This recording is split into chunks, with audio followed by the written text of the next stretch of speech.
Hey everybody, it's Clint. I'm back. Hope everybody's doing well.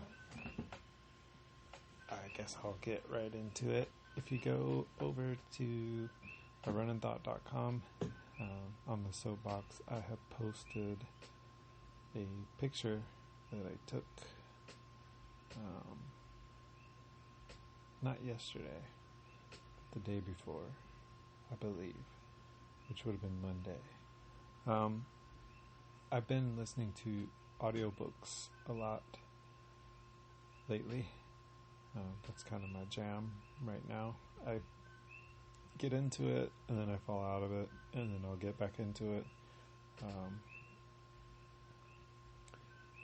It's been kind of quiet around the office lately, and so I've been able to pay closer attention to the audiobook while I'm working, so I like that. But I can only pay attention to two things at once.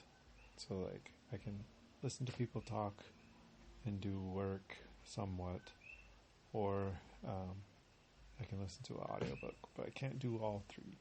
So it's been pretty quiet. I've been able to focus more on work and on the audiobooks, so I've been listening to them, and that's kind of carried over. The Born to Run, I know I kind of mentioned that a lot last podcast. It was so interesting to me that I couldn't stop listening to it, but the point that I'm trying to get to is I was so interested in that book that I even turned off the TV on Monday night, and I just sat here with my headphones on and listened to a couple chapters of that book, and then eventually fell asleep. But not because the book was boring, but because it got late and I couldn't help it. I was tired. But so I was sitting here, and because I have no visual stuff going on, I'm looking around the room, just paying attention to things that I normally wouldn't pay attention to, and it's kind of dark. I've got a little table lamp on the coffee table right next to my recliner, but it gives a kind of like a dim light, and it was a little bit dark in the room, and the light was hitting my feet, and I started looking at my feet, and God, feet, but they're beautiful and ridiculously ugly at the same time.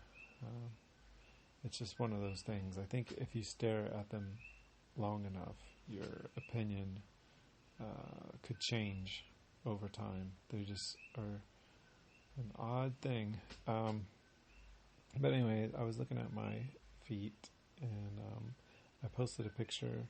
I took a picture of them, actually, after I noticed this, and I posted that on the soapbox at runninthought.com, and you can have a look and let me know what you think.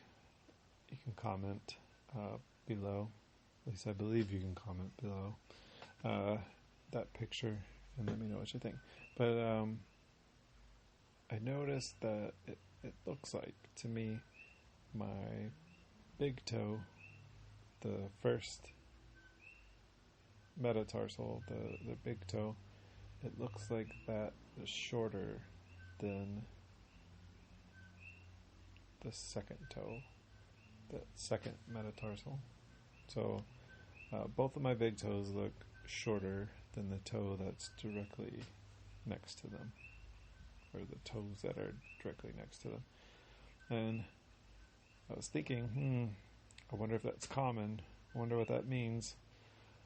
So I got on the internet and I looked it up. And what I found was that is actually a common thing. I believe the number that I read was kind of like a 50-50 type deal. So basically half of the earth is walking around with these shorter big toes. Be sure to check on that if you're really interested before you go spouting that factoid off. It's been a little bit, and my memory's not that great sometimes. So I think it was about 50% of the population has these shorter big toes, and what it is, it's called Morton's toe, not to be confused with Morton's syndrome, which is something way more serious. Morton's toe is actually benign, I believe. I think you can have some complications, but again, I don't profess to be a doctor or a sports medicine expert. I just can retain a little bit of the information that I read about it, and it seems like it's for the most part, it's a benign thing, and about half of the population has it. I did read that, and this was on the internet, so there's no telling if it's true or not. I did read that supposedly having that smaller toe gives a person some kind of mechanical advantage. So top athletes, which I am not, but top athletes oftentimes have this, I guess, feature, we'll call it attribute. I don't want to call it a symptom or anything like that. I don't think it's anything bad. I think it's just like an attribute kind of thing. It just is what it is. So look at my feet and you decide. It's kind of like one of those things I put in the caption underneath. Like, remember, it's been several years back, but the black and blue dress versus white and gold, or what was the one where the people were talking and it was like they're saying Ronald or something like that, and then some people thought they were saying something totally different. I can't remember what it was, but anyway, so it's kind of like that, only not. But yeah, so Morton's toe. Now you know. A couple things that I've been meaning to share, and these are not earth-shattering by any means. I wonder if they're even worth mentioning. It's kind of, doing this, I struggle because I'm not an expert on running. Sorry, my dog is barking in the background. He's upset about something. I'm not an expert on running. Or anything really. I just know what I know, and then also I don't really keep up with any kind of like the current stats or what's the current big race or records or anything like that.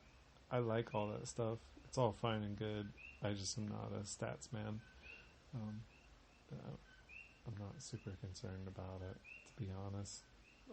I like when people break records and stuff like that, and all respect to you. But so what I'm getting at is I can't have a podcast that's full of these things because I don't have the bandwidth to like stay on top of it and research it and stuff like that. So I'm sorry. I struggle to find the hard-hitting content that you want to hear. So these two things are what I've come up with, and so I'll apologize in advance. So the first one, which is actually pretty useful. So if you run a lot or do, physical activities in the mud, and you're getting a lot of mud and dirt and stuff on your feet, sometimes it's hard to get those suckers clean. And I in no way think this is a novel idea or that I'm the first person to ever think of it, but just in case you don't know, I thought I would share this information with you. So number one, moisture is bad for your feet in a number of ways. The worst one being that if it's moist enough and if it's warm enough for long enough, you're going to have fungus that's going to grow on your toe. So you're going to have a fungy toe. And you don't want that. Nobody wants that. It can cause the toe to become discolored. It can cause it to become brittle. It can cause it to grow misshapen, kind of. And so it's not a good scene. You don't want that. Now, some of you may not even have. No, I said toe. I should backpedal on that. I meant toenail. I'm sorry. All of that stuff was applying to your toenails, not your actual physical toe. The whole enchilada. Just toenails. Sorry about that. See, that's why I'm definitely not an expert. So your toenails, and to a lesser extent, or to a greater extent, if you have moisture on your foot for long enough, like say you don't change socks for a week, or you don't take your feet out of shoes for a week, which you would probably never do that, you can get what's called trench foot, and that's bad. That's where the skin actually begins sloughing off, and that the smell is it's horrible. But we're not talking about that. We're just talking about like general day-to-day maintenance of your feet and keeping them clean and free of fungy toes. What I do, and whoa, brace yourself, here comes a shocker. I bought a little veggie brush from the store, and this is just it's got a handle on top. It's made out of bamboo. It's designed to clean vegetables, right? So you can probably find it in the cleaning aisle of any store. It doesn't have to be a vegetable brush. I like the thought of my feet being kind of like little potatoes. Like my toes, they're just little potatoes, and I'm cleaning them with the veggie brush. But, that may not be your thing. You could probably use a toilet brush or something else. I don't know. Veggie brush seems to work. The bristles are firm enough to get the job done, but soft enough so as not to rip the flesh from your bone. So I use that, and it's just like I say, it's got the little single short stubby top on it that you can kind of just get your fingers gripped around, and then it's got the bristles that kind of radiate out at an angle all the way around, and it's just it's circular in shape. I should probably just not describe it so much as take a picture of it and upload it, so maybe I'll do that to better illustrate this point, because I'm sure a lot of people don't have any idea what I'm talking about.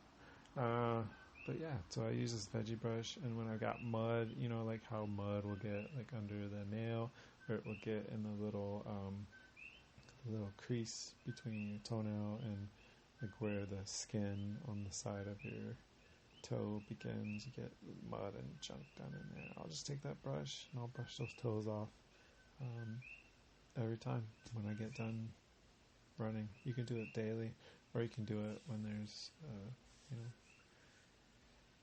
when your toes are dirty. But anyway, so that's my first huge tip. Use the veggie brush to brush your toes up. I put a little soap on there, just to kind of like collect all the dirt, maybe kill some germs or something, I don't know. And then just scrub them down. Don't have to go too hard, just a light little once over. So yeah, there's that. And the other thing, while I'm thinking about it, so I don't know if this works for females, but it definitely works for males. So I've said this before. Some of the shorts that I have, like I've had them for so long and I've used them so much that they're still good shorts. You know, I'm a dad, so I say things like that. I say they're still good. There's nothing wrong with that, but they are. They're still good shorts. Whatever. I like to keep gear and then just fix it.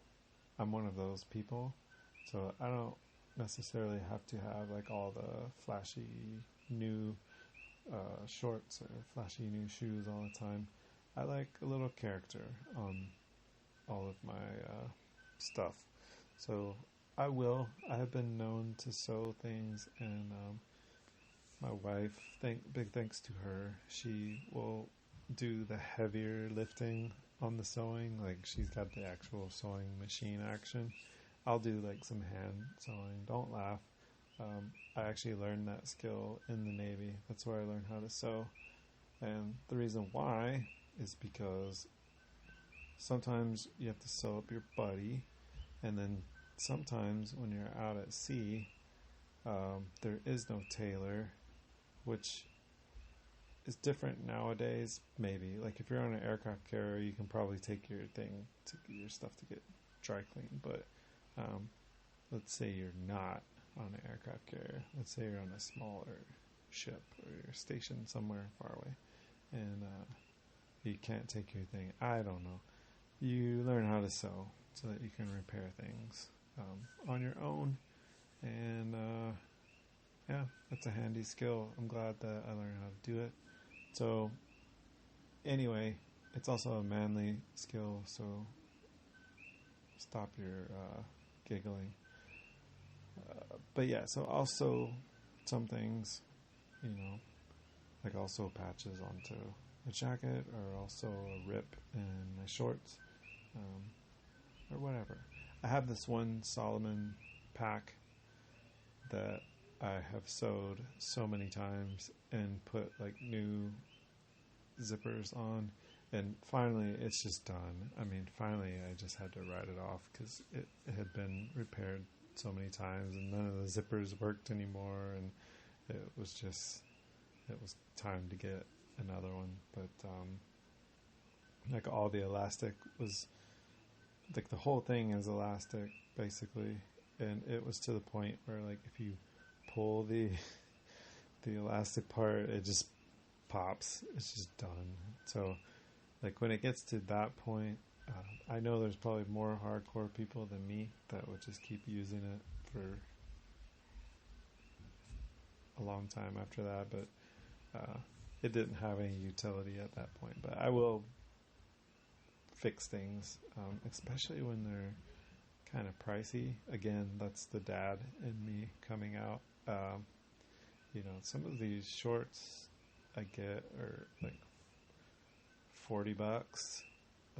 Some of the Patagonia stuff, good lord. Like I don't pay this, but if you did pay retail for it, you're talking like $60, $70 for a pair of shorts with a 5-inch inseam. They're good shorts, but I mean, shoot, that's almost, I mean, to me, that's almost $100. Call me crazy, but that's a lot. Like when you factor in shipping and tax and everything. But so if I look at that kind of stuff like an investment, and you can bet that I'll be repairing those and not, you know, just keep buying new pairs over and over. I forgot what the point of all this was. I think we were talking about. Oh yeah. So let me hobble back to the point here. So some of my shorts, like I have not. My wife actually offered, again, thank you, wife, for your help with my problems. She actually offered to replace the elastic in some of my Patagonia shorts because those things have so much wear on them. They're still fine. They look like they're intact. The elastic seems to be supple and have life left in it, but when you're actually wearing them, they're just, I think they've stretched and kind of resigned themselves to just being bigger. And so I had to draw up the drawstring and tie it real tight. Well, what that does is, number one, it causes some serious chafing on some of them. On one pair in particular, I actually used the old shoestring from the pile of shoes that I have laying outside, the pile of used, well-worn shoes that have like zero utility for me anymore. I had an idea one day because I needed another drawstring because one just totally disintegrated. So I needed another drawstring. I didn't necessarily want to run to the store and just buy a string or try to find a replacement. I had this pile of shoes outside that I'll probably never wear again. This is kind of like my retired heap. So I pulled a shoestring out of one and I rigged these shorts up. Like Patagonia, the way that they construct their shorts is such that you cannot put a replacement string in. They've got the existing string, the one that comes from the factory, it's sewed over and over and over again, like right smack dab in the middle in the back. So you have to kind of like get in there and cut that out, and it's an ordeal. But so I put the shoestring in, and the shoestring is from a pair of Ultra Olympus 3.5, or maybe it's 2.5, I can't remember, but some max cushion shoe that I had for a while. But the string on it is kind of like the round type, if that makes any sense. It's not the one that would like lay flat. It's more kind of like a sleeker, round construction, tubular, as the kids say.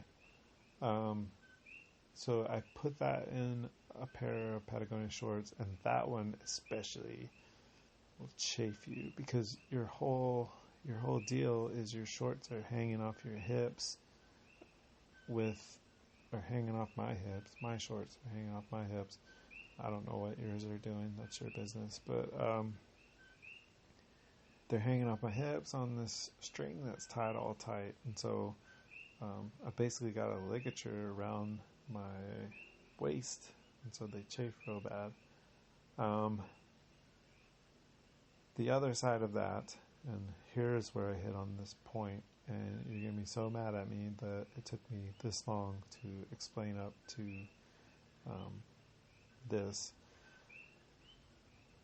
I don't like to untie the top, right? I don't like to untie that drawstring while I am running because it's an ordeal to get it tied back up tight. And it seems like once I've gotten all sweaty and gross, if I untie that thing, that's the end of my shorts staying up. No matter what I do, if I tie it tight again or whatever, those shorts are not staying up. They're going to try to, because of, I guess, the friction where the shorts are now wet and they're sticking to my legs. So every time my leg moves, it jerks the short down. Usually I'll have like a headlamp in one of the pockets and maybe like a knife in another one of the pockets, and so those weigh down the shorts as well, and so it's a perfect storm, and the things want to fall off or they just don't sit up right, and I feel like my crack is exposed. Whether it is or not, I don't really know, but I don't like that feeling. I like to feel like my crack is covered up and I'm not, you know, no pun intended, making an ass out of myself while I'm running down the road. So I don't like to undo that drawstring is the point that I'm trying to make. And sometimes that conflicts with the need that I have to fulfill nature's call on the trail. And so a little tip, and this will only work with number one, I would strongly advise you to never try this with number two. And for females, I am not familiar enough with the process for number one for females to comfortably say that this would work for you. But if you are a female and this does work, and you want to report back on it, feel free. That's what the site is there for. You can get on the soapbox and you can say whatever you want to say. Just keep it clean. But so what you can do if you're a guy, and possibly if you're a female too, and I know some of you out there, all 5 of you, well, who am I kidding? Like all 2 of you, maybe will get mad at me kind of making that delineation, male or female. I just say that generically. If you're something else, no disrespect. Don't mean to offend you.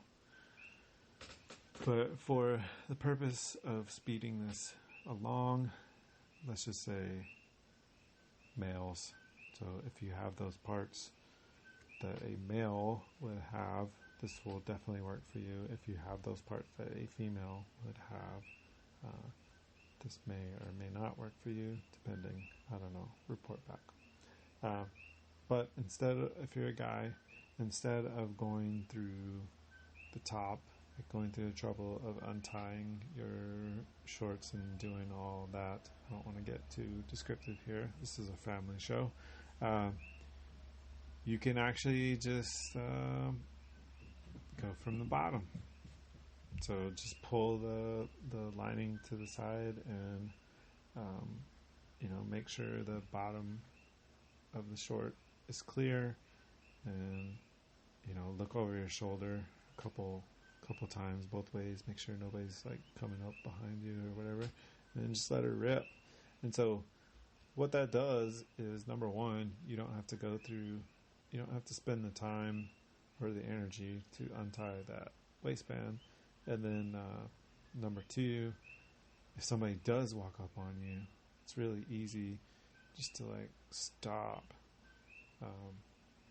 doing number one, and then just like let your short fall back down. Gravity will take care of that, and nobody knows. But if you are pulling down the waistband stuff, and especially if you got shorts like mine where you have to tie it up, like you really have to tie it in order for it to stay up, like you can't just real quick like disengage and then start running again, because people are gonna know what you're up to.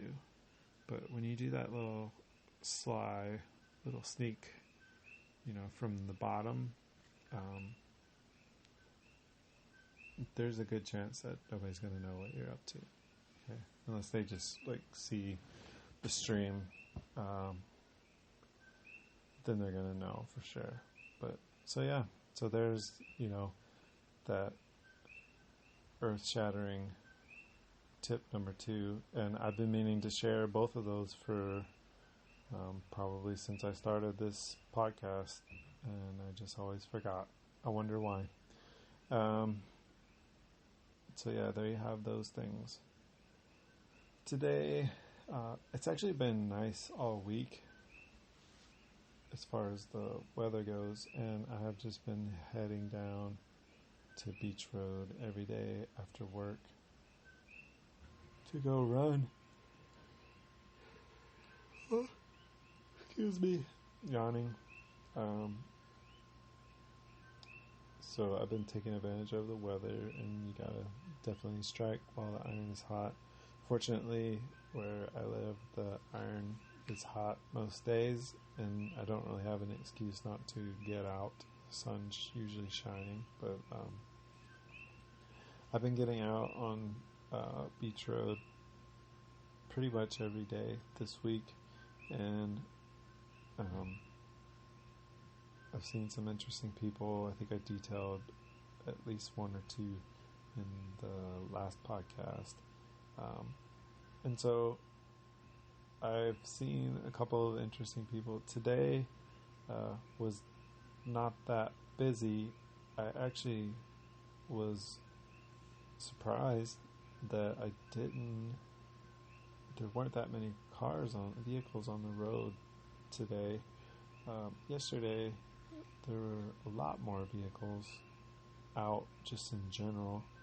And there were definitely a lot more vehicles than usual on Beach Road yesterday. So I don't know what was going on there, but there were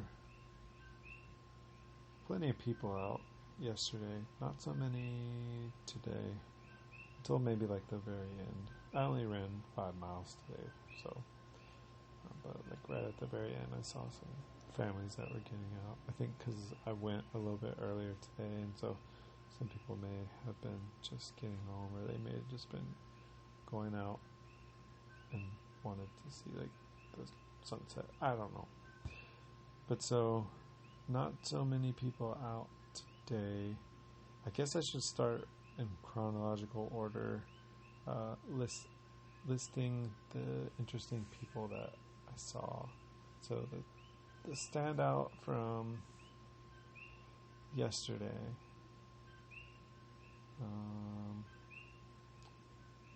There was a truck. There was a full-size pickup, and so not just yesterday, but every day. There's a big old full-size pickup with a lift kit. I think it might be like a Dodge Ram or something like that. Something on the big side. And this truck goes by every day twice. So like I'll see them go past me going south, and then later on they'll be coming back north on Beach Road. And this truck has got every day probably, I would say at least 4 Great Danes. I think they're Great Danes, like a stone color, like gray Great Danes.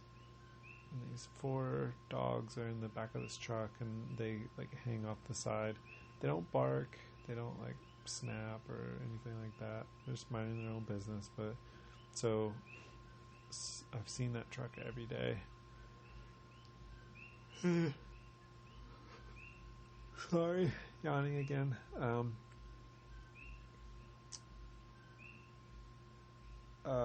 Let's see. Where was I? Oh yeah. So the truck with the dogs in it, and I'm trying to think. Did I see anybody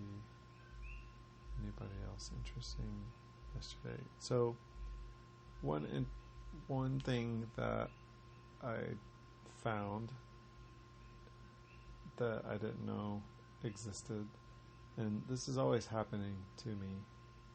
And so every time this happens, it reminds me of how big the world actually is, and then it also reminds me of how even though my hubris and my ego makes me feel like I know a lot, and that I kind of have it all mapped out, literally and figuratively. I don't know anything. Like, there's so much stuff that's out there that I've never been exposed to, that I don't know.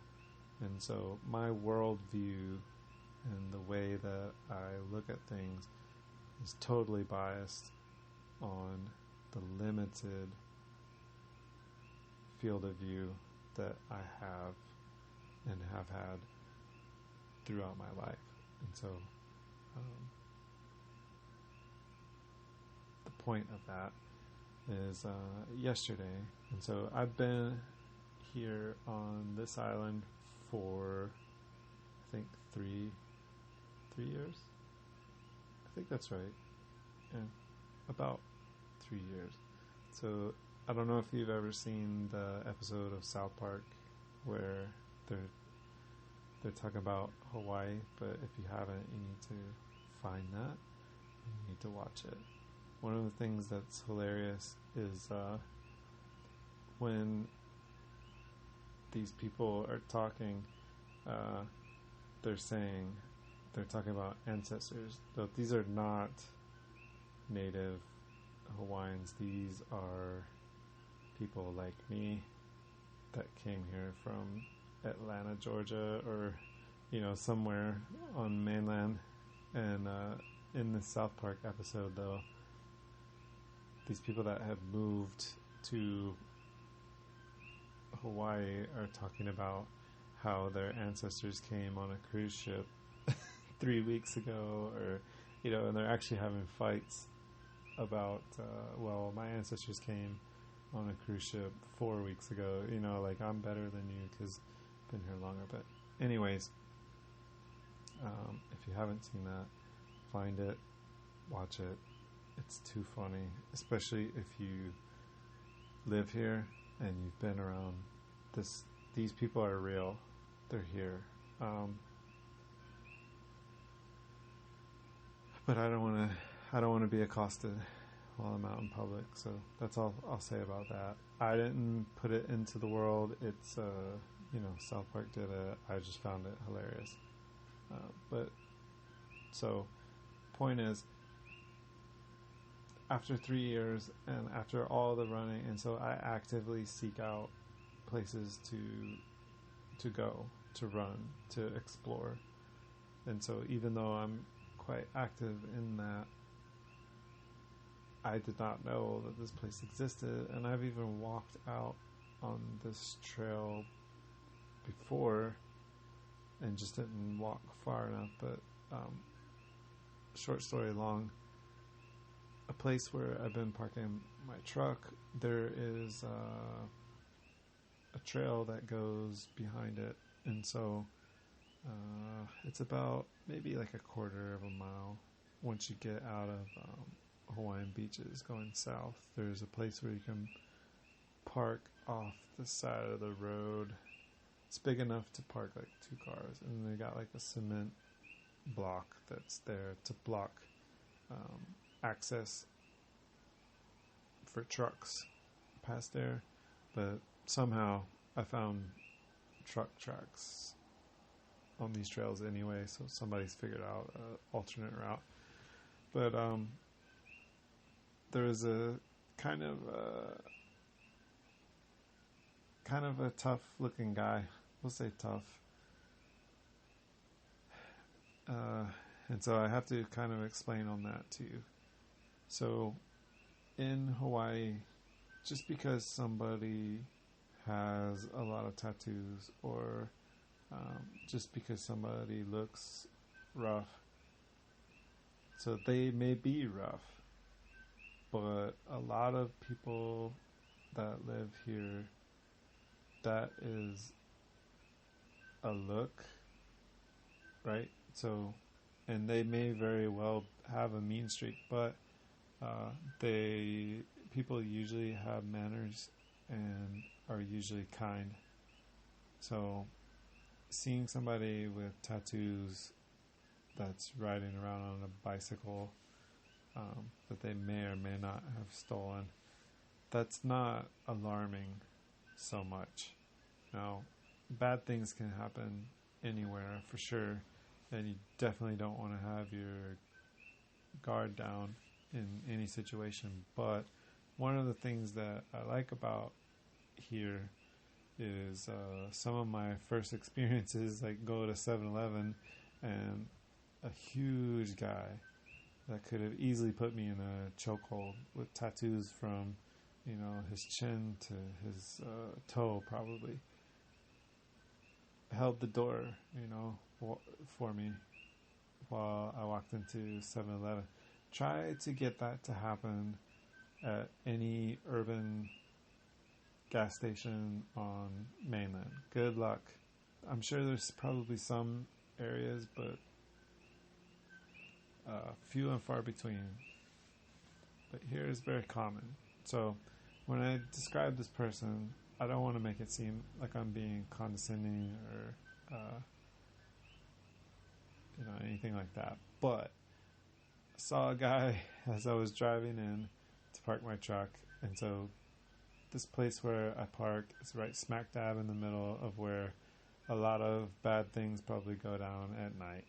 There's all kinds of broken glass, from previous, I guess, windows being busted out and stuff like that, all up and down this road in various places. So, no doubt, once the sun goes down, some not so savory characters probably are coming out and doing some not so nice things. But I saw this guy as I was driving down the road to go park, and he was on a bike, and he did have a lot of tattoos, and he was kind of just, doing his thing.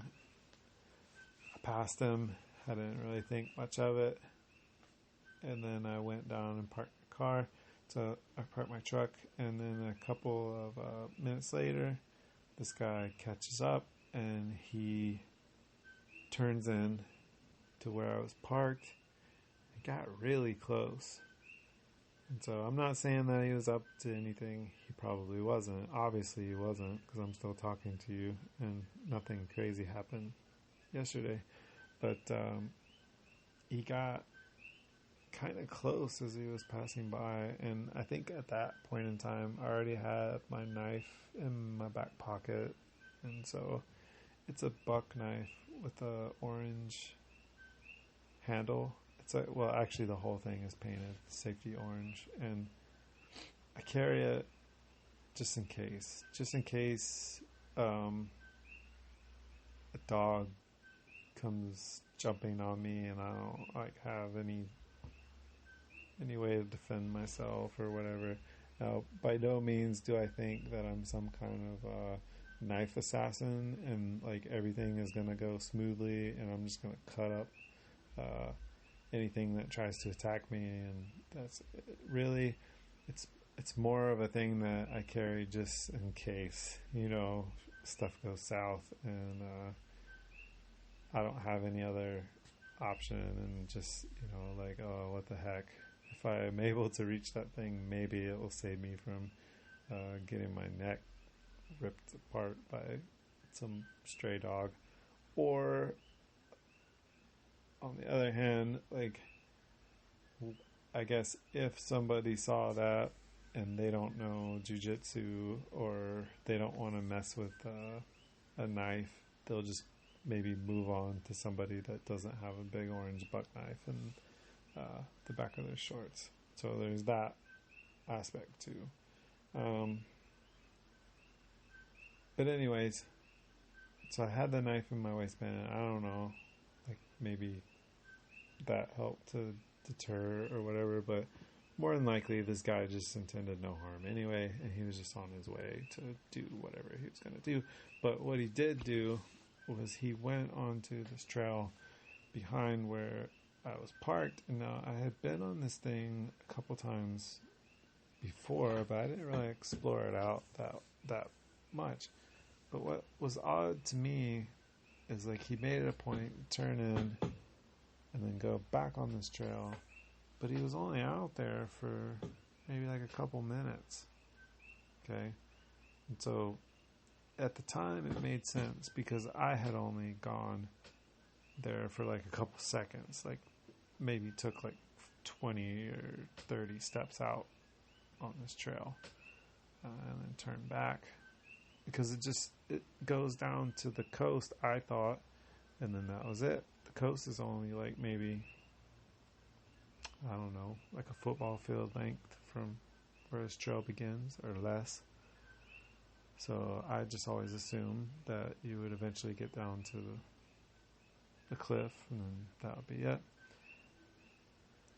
So I didn't really think much of it when he went in, and then he came back, back out like a couple minutes later. But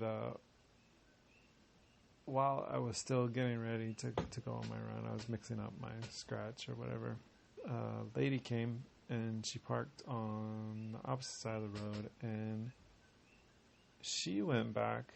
And so both of these people had bikes, which I thought was weird that they were going back on such what I presume to be a short trail on bikes. But this lady had her dog and she had a bike with her, and then she went on the trail. And so the gears started turning. I was like, well, maybe it's longer. Maybe it's a trail system. Like, why are they back there on bikes? So I decided to take a little hike back, and I kind of looked around, and lo and behold, I don't know how long this trail is, but I know it's substantial enough. I think I walked about 0.6 miles just on, just puttering around, cruising around, like pretty close to where the trailhead was. And so this is a brand new place for me that I didn't even know existed, and I probably passed it. I used to go down this road every day for about a year at least. So I've been passing all that time, didn't know it's there. But all the time I am discovering these places that I had no idea were even there, and they're right under my nose. And that's one of the cool things about living here, is you just don't know. Like, Google Maps has not reached a lot of places here, and I kind of like that in a way. And it's not because I'm stingy, or it's not necessarily because I want to keep people out.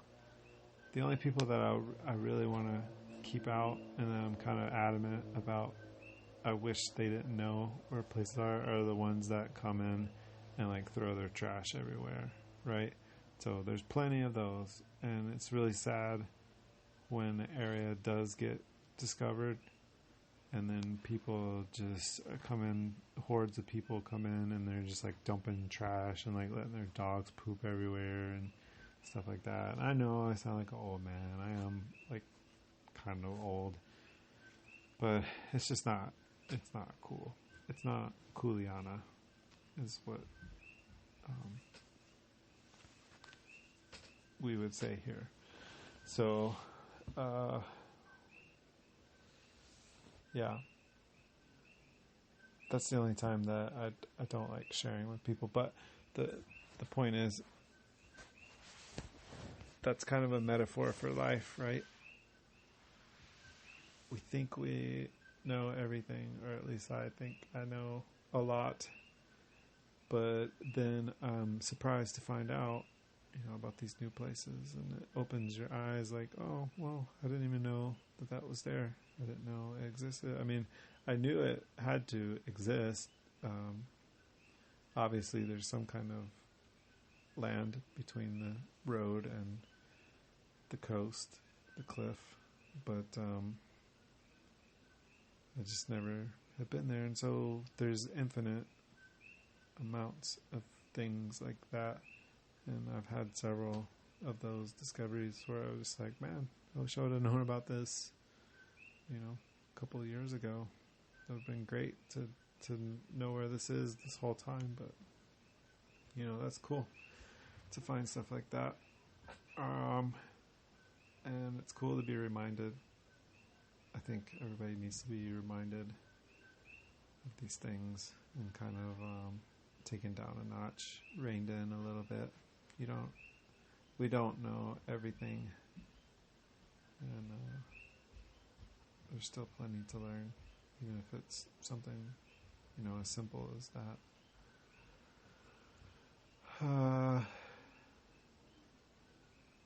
Speaking of learning, I was talking about a little bit before about how I've been kind of had been.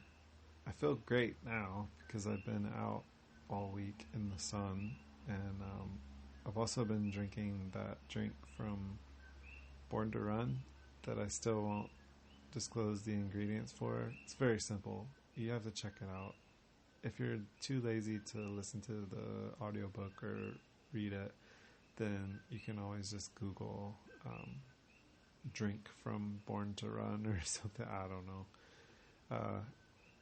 But I've been drinking this drink, and it's super, gives you energy, and it's good stuff. So I feel great now, but a little bit before, because of the weather being so not good, and then also the social distancing, my schedule was changed, and so I had not been running every day. I had instead been doing home workouts and riding on the fan bike, and sorry, I'm yawning again, but I had been doing stuff at home, which it wasn't getting it, so I wasn't feeling as good, and I've been a little bit grumpy, and I needed to be reminded of, number one, like how lucky I am to be here. We take for granted everything, I think, just as human beings. In our American society, especially, I can speak to, I don't know a lot about other groups, but I do definitely know, like, in America, we take a lot of things for granted. We're a little bit distant from who we are, and how we actually feel. So much of our value we base on external things, right? We're influenced so much by worldly things, and other people's opinions of us, and blah blah blah blah blah. So when you really peel back the layers and you take away, the social media, and how you think others perceive you, and you really get down to like how you feel, and what you're all about, right? What you're really and truly all about, and you're honest with yourself. Like you see,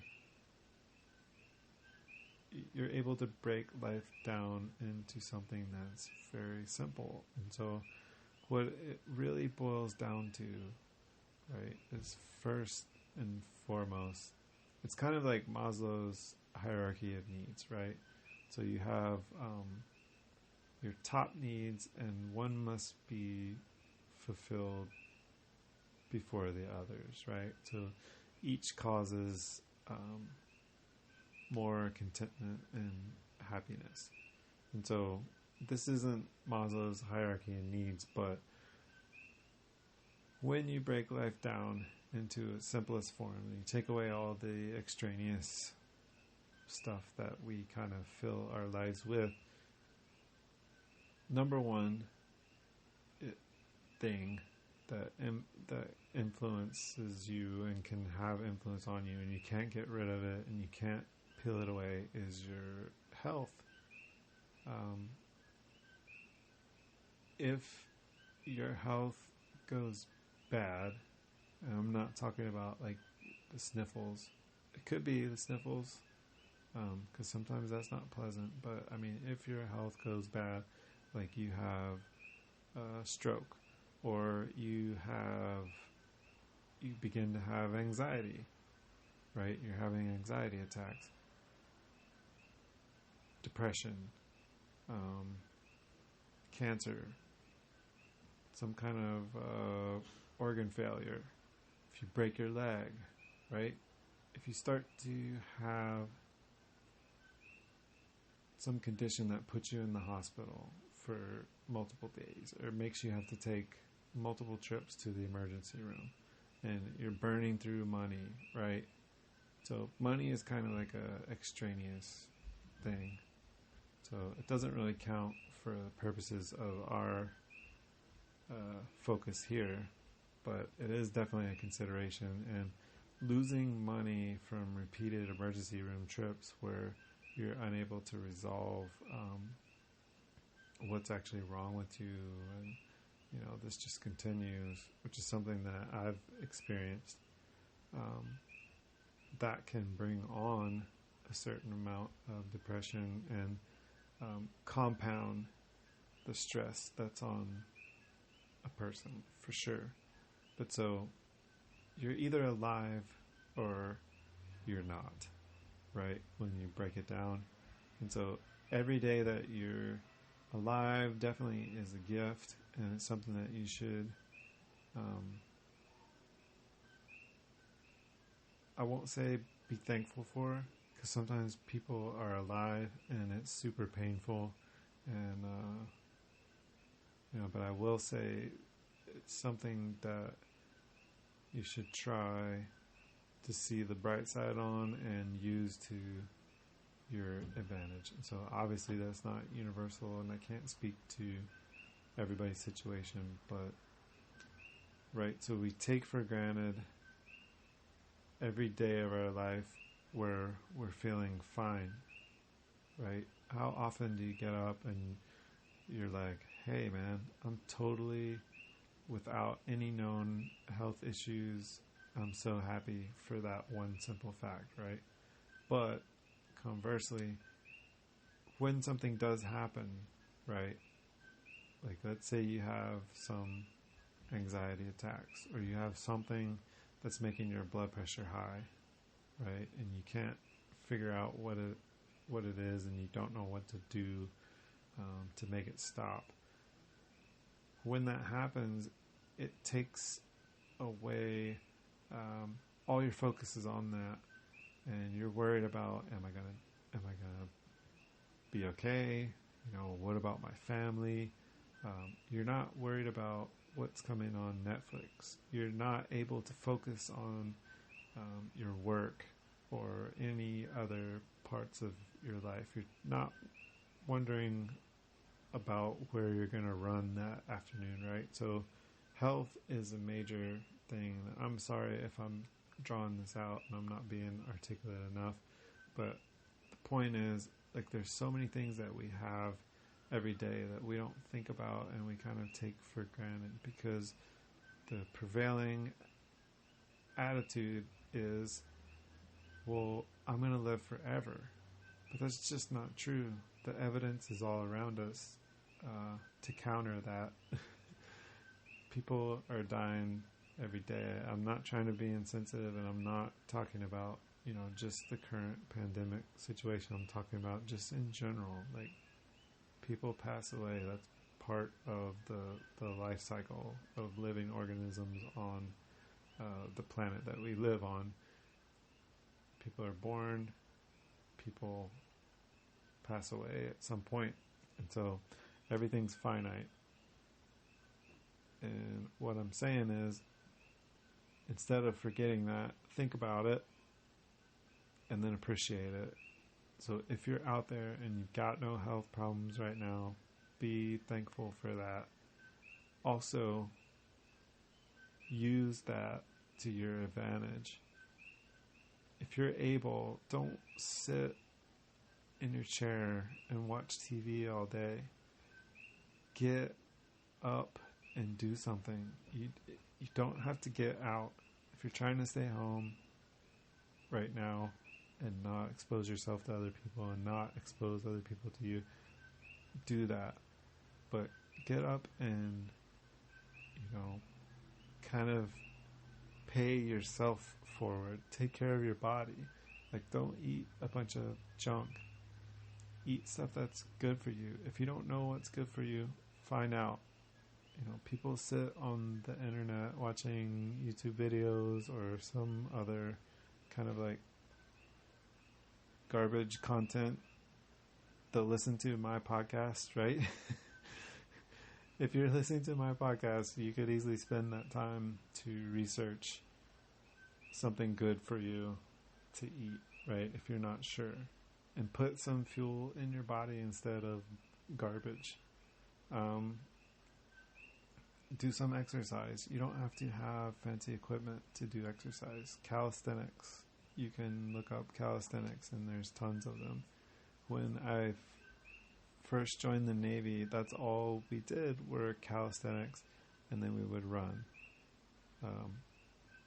And it would just switch by the day. So we run one day, calisthenics the next day, you're running the day after that, and then the next day back to calisthenics, right?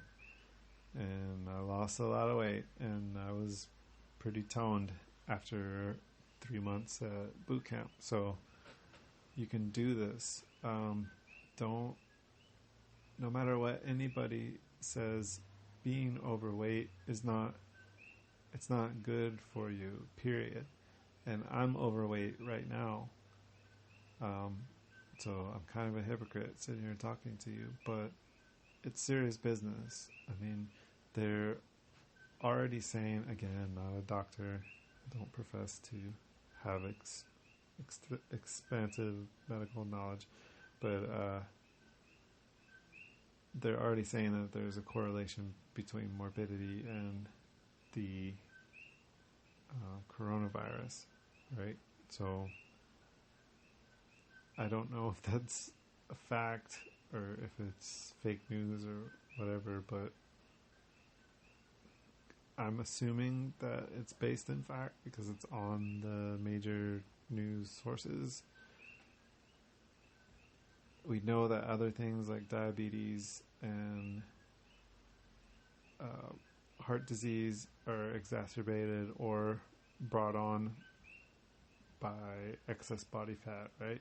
So we live in kind of a culture where it's shunned to say, hey, you need to lose some weight for your health, right? Even if you're saying for your health, people get upset with that, but I'm sorry, when you break it down to its simplest form, you are actually doing no better for yourself by overeating and not eating the right things.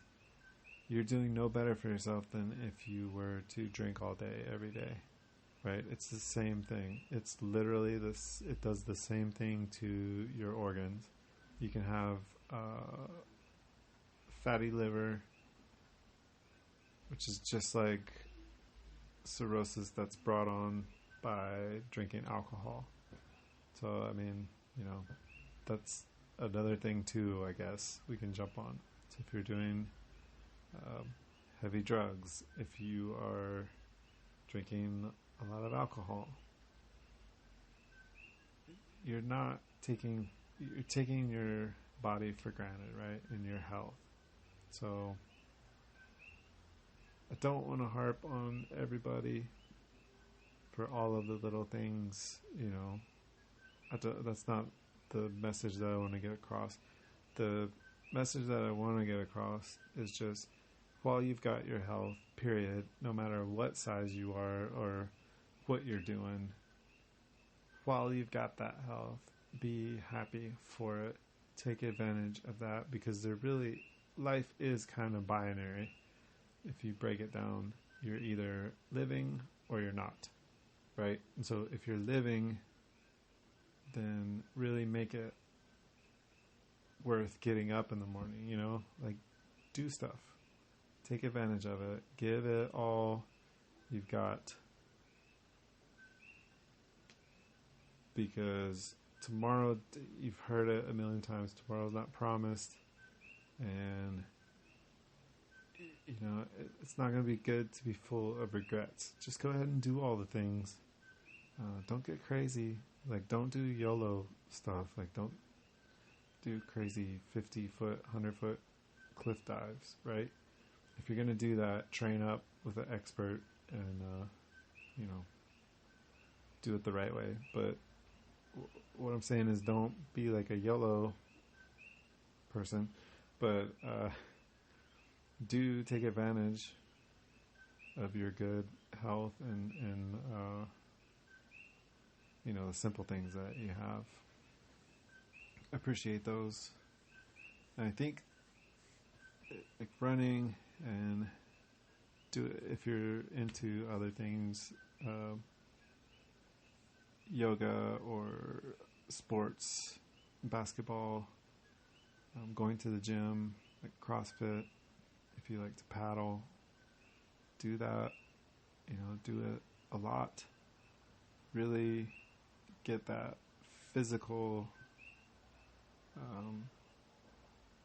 education, I guess. The physical, the kinetics. Do it. Balance out your day, and then to build up your brain. You're never too old to stop learning.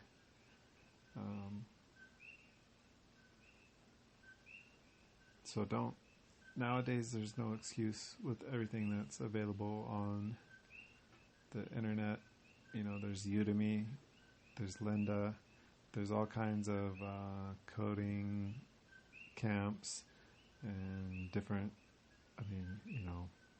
You can learn about different cultures. You can learn anything. The world is literally at our fingertips. When I was in high school, one of the things that math teachers used to like to say was like really, snarky. What are you going to do? Carry a calculator in your pocket all the time? Yeah, actually, I carry a powerful computer with access to all the information that man knows in the world. I carry that in my pocket now that I'm an adult. Thank you very much. So yeah, there's really no excuse to not flex your brain too. Like you need to be doing that. Flex your brain. Keep that thing growing. Stay curious. Do some stuff. Find some new hobbies. Why did I get on this tangent? I don't know. If you're still listening, bless you.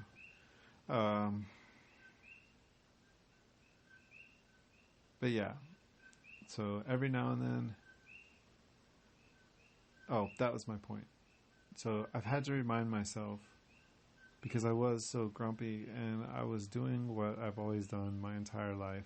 I was starting to not place blame on any person or thing, but just in general start to kind of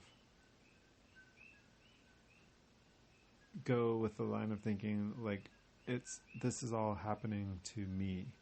Like I am just minding my business and all of this is happening to me. I have to remember that here I am with good health, which I have had some years in the past where I was not feeling well and I was going to the doctor so much. I went to the doctor so much in 1 year that I could have actually bought a pretty nice car with the amount of money that I spent going to emergency rooms and getting different tests and things done. Like in 1 year, I spent that much money because my health wasn't where it needed to be. And I can tell you from experience, I did not think about anything else besides, how do I feel better?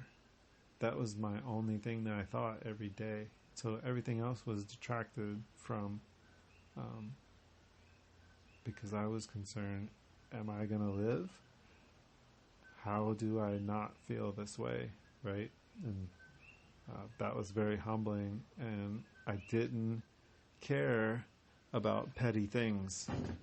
Like all I wanted was for everybody, let's just be kind, let's get along, let's not be petty, those kind of feelings, right? And so now what's happened is that it's been a few years since I was having those experiences, and I kind of forgot the pain that it is to like wonder, you know, what am I going to do about my health? How am I going to pay these bills, these hospital bills, you know, that kind of thing. Like I kind of got a little cocky, and so started to be a little petty and fall into this attitude of like, why is this happening to me, kind of thing. But little experiences, like finding this place that I never seen before, reminded me, oh wait, you don't know everything. Also, it made me reflect back on those times when I was sick, because I didn't know how that felt either, and I had just taken for granted, you know, that this ride was going on forever, and so I could just, you know, be petty or, you know, dislike somebody or something for any little reason. But now I'm coming back around. So part of it was from these experiences. Part of it's from the situation we're in now with the pandemic, and just thinking that I'm doing all that. That book, I'm sorry to bring it back up again. I'm sorry, not sorry. But Born to Run reminded me of a time in my life where I was way more happy, and I was thinking about the simple things. And so now I'm trying to get back to that point, and I want to be nicer to people, and I want to not take the simple things for granted. And I think that's the way to go.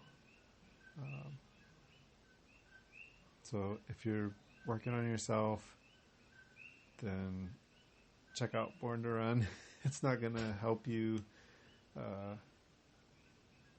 It's not going to convert you from a sourpuss into like eternal optimist, but I think it will put things into perspective. And it's certainly a good story, but or a good collection of stories. But then too, just pay attention to things in life. Take care of your body, and then in the process of that, just like me, where I'm just looking for a place to run, I'm just exploring. I stumble upon these things that show me how small I am and how little I actually know, even about the most simple things, of like a place that exists not even 15 minutes from where I live. It existed there long before I was probably even on this earth, and I never knew about it until just today. And I've been living, you know, essentially just down the road from it for the last 3 years. So sorry if I'm rambling, but yeah. And then I'm trying to think what else.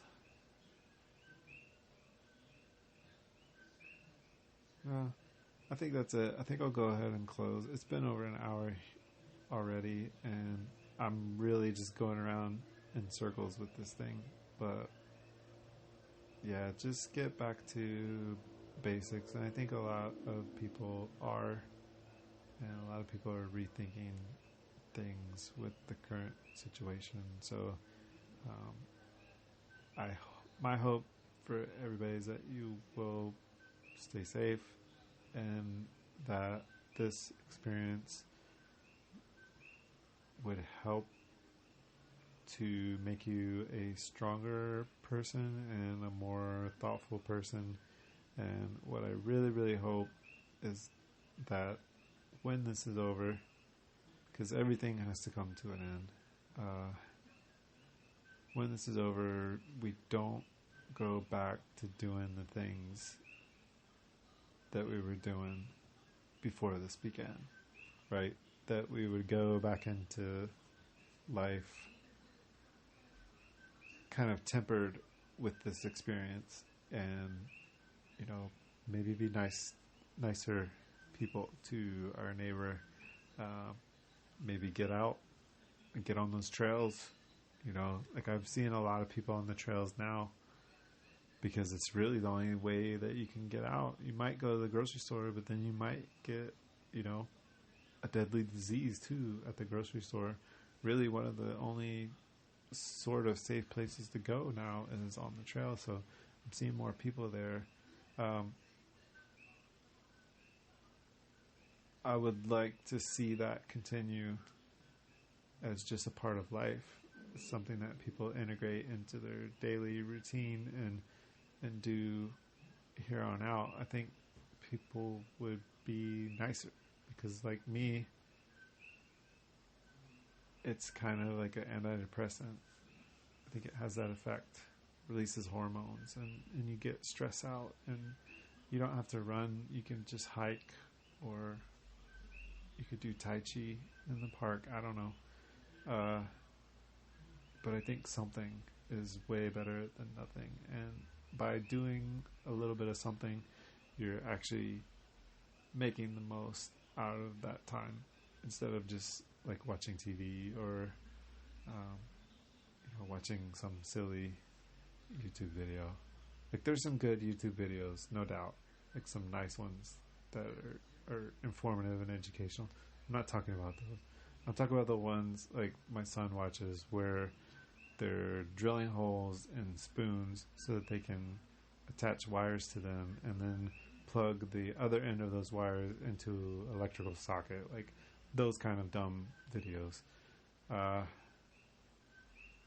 Yeah, so I hope that we won't waste our lives with that, or thinking that we need to have the best shoes or the best car or the best house or whatever. That we would really just appreciate more life itself, because all of that, Rolls Royce Phantom, you could have 5 of them, but if you're dead, it doesn't matter. No one cares, including you, because you're not here. So yeah, just break it down to basics. But I'll go ahead and cut this off here.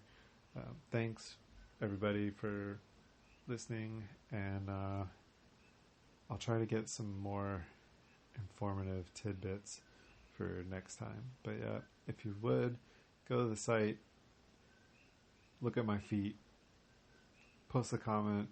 Do you think that I have this Morton's toe or not? And then if you're able, check out the shop, grab a sticker, grab a t-shirt, I don't know, just whatever. And that'll help me out a little bit to keep this podcast up and running. Take care, stay safe, till next time.